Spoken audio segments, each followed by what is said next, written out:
తెలుగు సినీ పరిశ్రమకు చెందిన ప్రముఖ నిర్మాణ సంస్థలు Mythri movie makers, people's media factory సంయుక్తంగా హిందీలో నిర్మించిన చిత్రం జాట్ ప్రేక్షకుల ముందుకు వచ్చి మంచి హంగామా చేస్తోంది. బాలీవుడ్ యాక్షన్ ఐకాన్ సన్నీ డియోల్ ప్రధాన పాత్రలో నటించిన ఈ మాస్ ఎంటర్టైనర్ ఏప్రిల్ 10న థియేటర్లలో విడుదలై తొలి రోజు మంచి స్పందన తెచ్చుకుంది.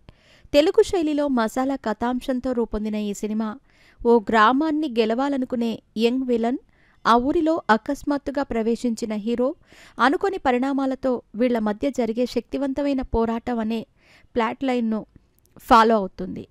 కథ ఆధారంగా చూస్తే ఇది మాస్ యాక్షన్ ఫార్ములాతో తెరకెక్కిన సినిమా.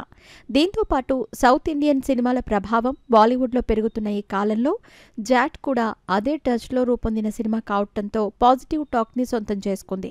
విడుదలైన మొదటి రోజే ఈ చిత్రం 11.6 కోట్ల గ్రాసు వసూళ్లను రాబట్టింది.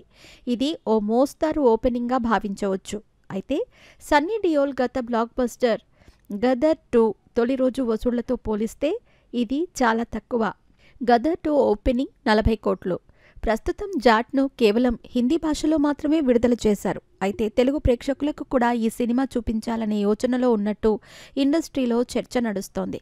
ఈ వారాంతం ముగిసేసరికి జాట్ వసూళ్లు రన్ ఎలా సాగుతుందో స్పష్టత రానుంది. అదే సమయంలో తెలుగు వర్షన్ విడుదలై కూడా క్లారిటీ వచ్చే అవకాశం ఉంది. మొత్తంగా చూస్తే జాట్ సినిమా మాస్ ప్రేక్షకులను ఆకట్టుకునే యాక్షన్ డ్రామాగా నిలుస్తుందా అనేది ఇంకొన్ని రోజుల్లో తేలనుంది.